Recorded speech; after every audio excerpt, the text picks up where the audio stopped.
well, you know that I'm around.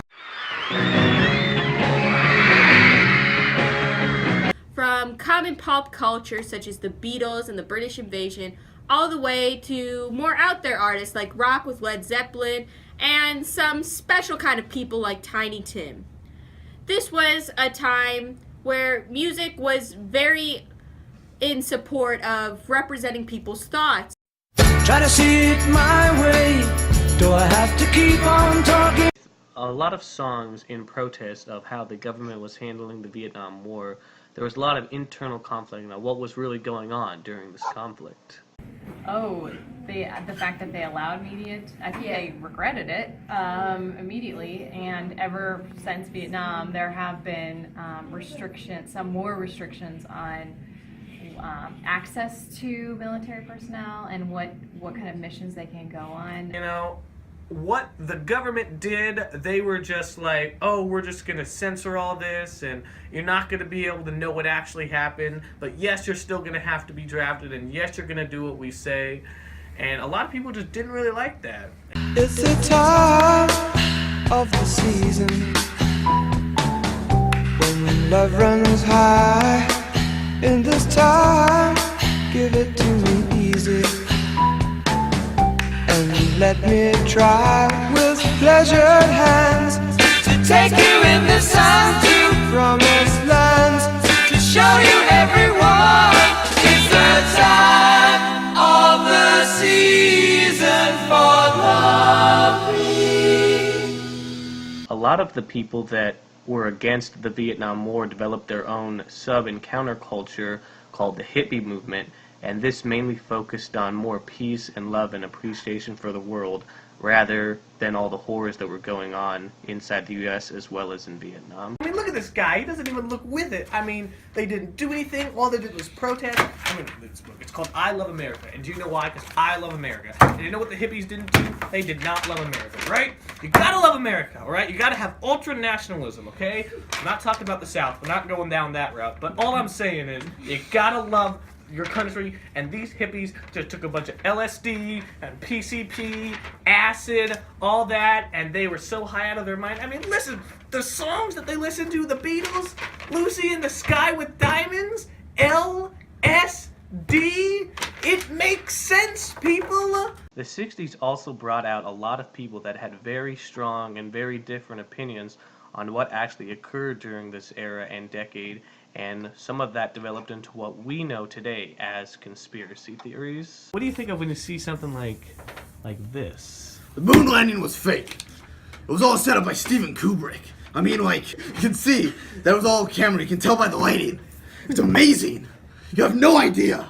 This is ground control to Major Tom. You've really made the grade. And the papers want to know whose shirts you wear. Now it's time to leave the capsule if you dare. This is Major Tom to ground control. I'm stepping through the door. The Space Race is one of those age-old tales of innovation and excitement throughout the world. And so, as you can see, the America landed on the moon in 1969, which, you know, I know some people say it's fake. I can tell you it would be much more costly to actually fake it than not to fake it. Now, JFK once said that by the end of the decade, we would reach the moon, and we did by 1969 in July. Don't remember the exact day because that's irrelevant. But, so, as you can see in this beautiful American anthem book, they have a beautiful astronaut of the 21st century on here. And as you can see, he has basically a giant jetpack with some like weird robotic arms, which is much different than the 1960s astronaut with that beautiful face. Now, Soviets were the first one to put a man and a living animal into space with their beautiful rockets and Sputnik, as we all know. Now, the problem with the American rockets was basically they just failed. They died. They just BOOM! What do you think about the space race? Like, what's your favorite part about it? I don't know. I think it was interesting all the technology that we got out of it because, you know, were racing against the Russians to prove that democracy is better than those Ruskies. No, it's not. And, you know, just like everything that kind of came out of it, the whole America versus Russia, democracy versus communism, and that big strife led to a huge boom in technology that definitely made life interesting. And the fact that we could actually put someone on the moon before the Russians is pretty lit. I mean, I don't think it was a bad thing. A lot of people Yeah. say space race is a bad thing. I think it was a great thing. Yeah, I mean, fantastic. technology I mean, came up in really fast maybe- a couple years. maybe the hatred towards the Russians was a little bit too much. No, it's not. They were conquering the Russians. Fair point. It was totally Fair point. Communism is bad. But also, I feel like you can bond a friendship over this. Because think about it, it's not like an arms race or anything. Yeah. You're building up to go to the moon or the I sky. don't know, Jared.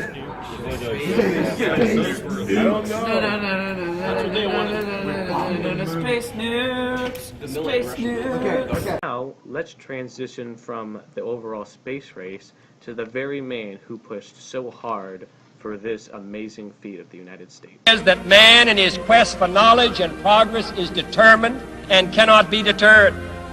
The exploration of space will go ahead. Whether we join in it or not, we mean to be a part of it. We mean to lead it. For the eyes of the world now look into space, to the moon, and to the planets beyond. It's JFK.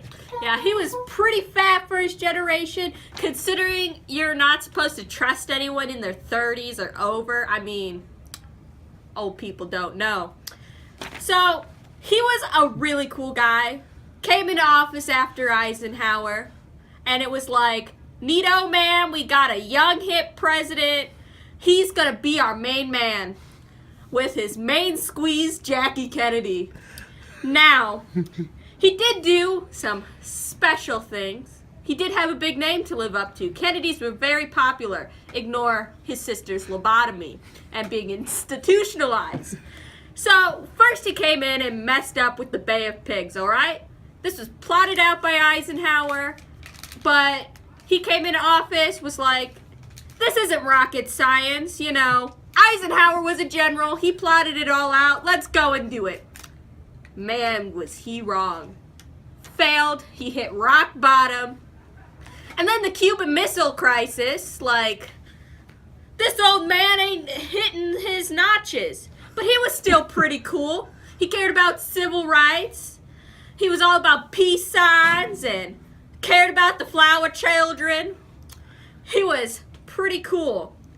And if you saw him on that TV debate against Nixon, man, was he a foxy man. Okay, and so then how about this? There was not only one shooter for the JFK assassination. There were three. One babushka lady, one CIA agent, and that one weird guy in the clock tower. I don't know the names. I'm pretty sure they were covered up by the CIA. The CIA wanted him dead for the failure of Bay of Pigs. Also, JFK, he once quoted saying, I will uncover the secrets behind the CIA and the threats to destroy the nation. But then he was killed 7 days later.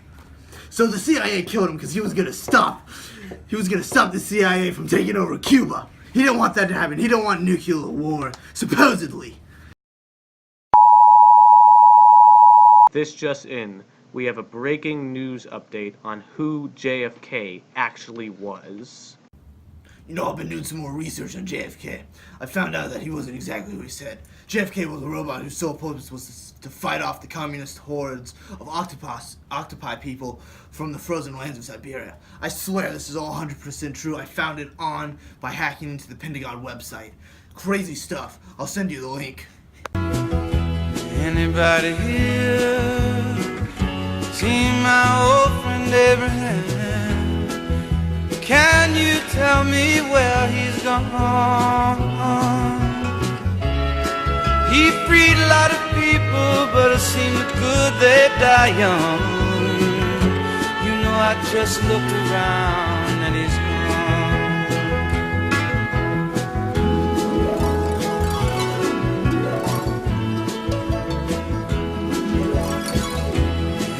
anybody here seen my old friend John?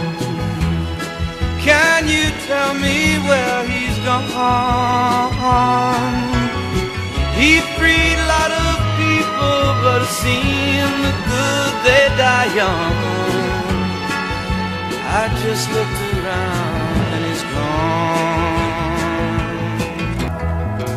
Anybody here seen my old friend Martin? Can you tell me where he's gone? He freed a lot of people, but it seemed good they die young. I just look round and he's gone. How do you think the government handled the civil rights during the 60s and all that? Well, they were slow to do things. The 60s, like it really started in the 50s with the courts, and that kind of got things going. The Supreme Court made some important rulings, but it would take the enforcement from the executive, because a lot of states were just ignoring what the Supreme Court said. How influential Martin Luther King Jr. was about the civil rights? I think he was one of the first people that really showed other people that they could be confident about something. He felt so confident about what he wanted that he was willing to not care about judgment or how people would see him just because he cared so much about what he wanted his goal, I guess. Also important time for civil rights. We had famous groups form like the NAACP and SCLC, and prominent figures such as Martin Luther King rise to show and fight for equal rights for all. With other events such as the Freedom Rides and sit-ins, this really helped push the movement for equality for African Americans forward, and by the end of it, they even were pushing towards getting a civil rights bill added. So even in the law and Constitution, it states that African Americans are equal to all. With many important figures during the civil rights movement like Martin Luther King, the 1960s also had many different celebrities that were very fashionable and very famous.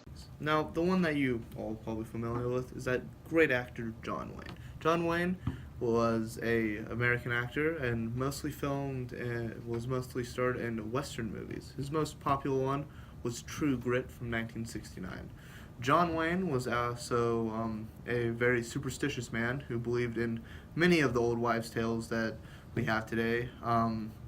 He was a very prominent figure in his political views, as he supported Richard Nixon and the Vietnam War. Alright, next I'll be talking about the celebrity Marilyn Monroe. Now, Marilyn Monroe was a sex symbol of the 1950s and early 60s. Every woman wanted to be her and every man wanted to have her.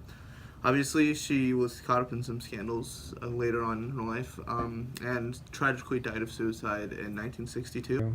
Well, we all know that Marilyn Monroe technically died of suicide, but I don't think that's real. Actually, if you knew anything about her, she had an affair with JFK. Now, JFK is a very interesting man on his own, which I already talked about. But I think JFK sent CIA agents to kill her to keep their affair quiet so he wouldn't be impeached. Now, that's what I think, but you can even see that this picture is moments before her death that night. She was found dead in her apartment, apparently of suicide, as I said before. Now, I don't know what's real or not, but that's not how I think. I think that the lizard people came out of the ground and took her. I think Elvis Presley is real. Elvis Presley has always been real, but they say he's dead. They say he's dead, and so like, whether or not he's alive or not is a thing of debate. He's not real. He's a hologram or something. Yeah. Sean Connery is most notable for his role in James Bond as James Bond, but he is also a very controversial figure during his later years of life, stating that he would slap a woman if she kept pressing him about several issues. During the 60s, however, he was a very prominent figure in Hollywood and was well respected until the later years of his life. The 60s were a very interesting time when it comes to sports. As you can see, this was an actual picture from the very first Super Bowl of the National Football League. It consisted of the Green Bay Packers and our hometown Kansas City Chiefs. Packers went on to win that game and are one of the most famous NFL teams currently. Another important thing that happened sports related in the 60s was Muhammad Ali. He was huge during this time. He became the national boxing champion. He was a very prominent figure for the African American community because he was he's considered the greatest boxer of all time. And of course he had his famous quote, "Float like a butterfly, sting like a bee," because he was always so moving so fast in the ring.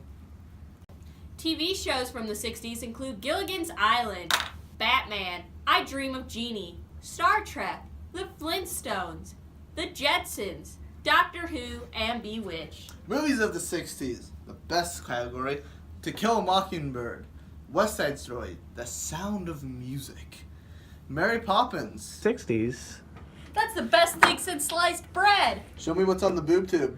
Big Brother is watching. I can't wait to go to the Passion Pit tonight. Oh, that... Don't take cancer sticks. They're bad for you. It's a Chinese fire drill. Everybody out of the car. I'm sorry, you wrote a lot of things. This is going to be a joke recording, but hey guys, today we're here to talk about music. That was the noise of rubbing. No, I'm Okay, come on. Mr. Schmoiter is one heck of a chrome dome. So what do you know about Marilyn Monroe? Was she murdered? Suicide? Well, you know, JFK had a beautiful affair with that sexy woman. Okay, I can't do. So what do you think about like Elvis and stuff like that? Elvis wasn't real.